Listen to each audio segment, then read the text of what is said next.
Ano to size ni boss? 2x3 ito. 2x3 nga. Ano dakmul? Dakmul ba? 0.3. 0.3. 0.3. 0.3. So bali mga boss, yung ginamit nila ditong pang ano ng para sa pagbububong ito purlins. Bali 2x3 na si purlins na may kapal na 0.3. Ayan. Yung isang kasama naman nila ay nag roughing dito, rough finish, palitada dito sa parang perimeter fence lang ito sa likod. Ayan, bali yung sa harap nila yun talaga yung parang makonsumo ng oras at saka effort kasi sa harapan yun dito ano lang to, perimeter fence lang. Bali nakita ko to, dalawa yung nakabound, tatlo yung litaw, tapos naka-interlink na siya. Ngayon ginagawa naman nila yung trusses dito. Ito trusses using 2x3 by 0.3 thickness. Ada yang naka-connected ground. Oh.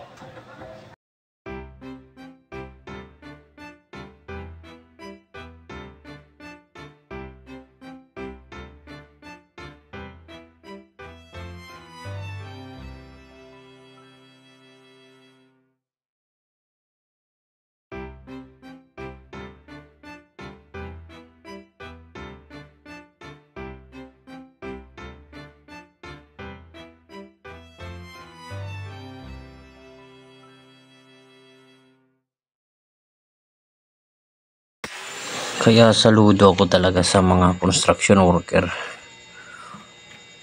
Umulan, umaraw, literal na dugot pawis yan. Pinagpapawisan ka, nasusugatan ka rin sa pagtratrabaho. Hindi nipis ang mga palad mo dyan hanggang sa magsusugat.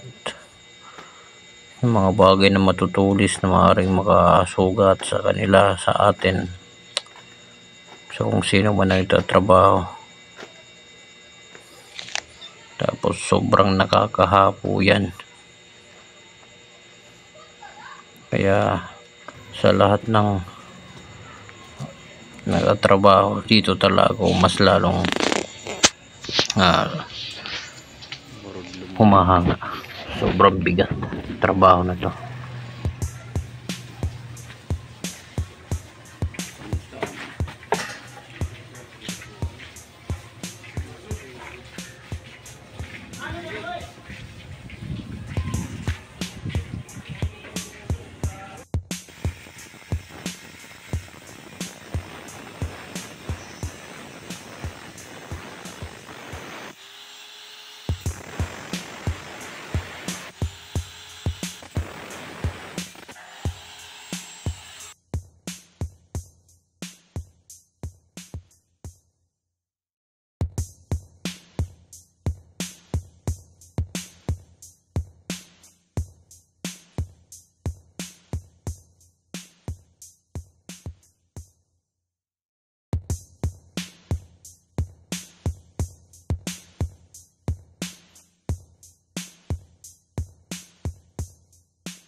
Arelaw garing sura sweldo kaya butahay na nakagaron.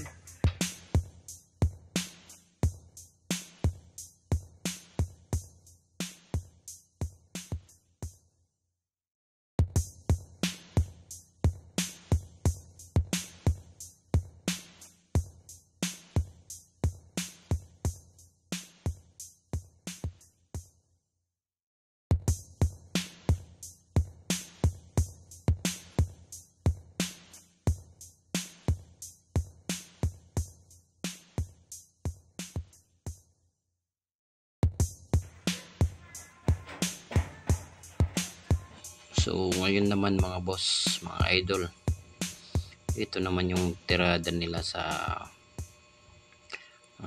kanto, itong bintana, yung purma.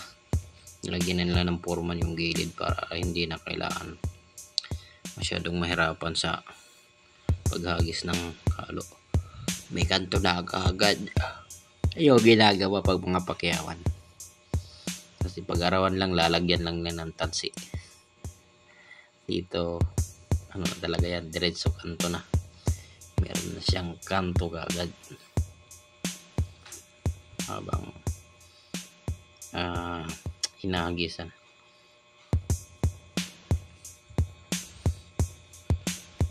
Ginagawa lang talaga to kadalasan pag pakyawan. Pag-arawan hindi talaga yan tirada. Ibang galawan yan. Damo ni na explanation yan. I-edit na damo na explanation. Pagkanto. Ginamit na. Pagkantuhin kuwan. Ginamit na. Oo. Yung gawas na good. Pinagbabawal na teknik.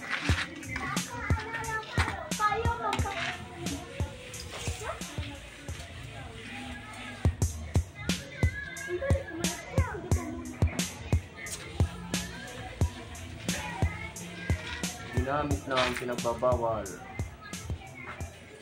Lagay si John.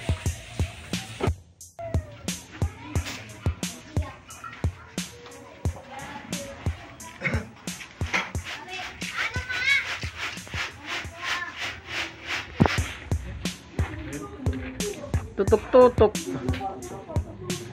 Ura-ura diri ganahan. Ay, ito nga, pakita na nga ako. Teknik ito, teknik.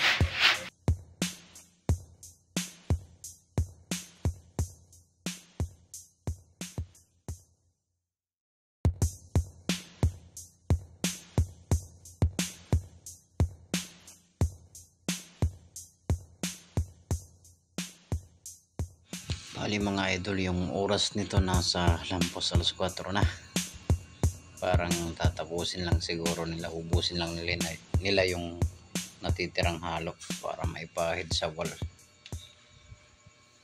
Pero sa tingin ko naman kaya nilang tapusin sa araw na to yan bago dumilim, kasama na yung kanto na patayo.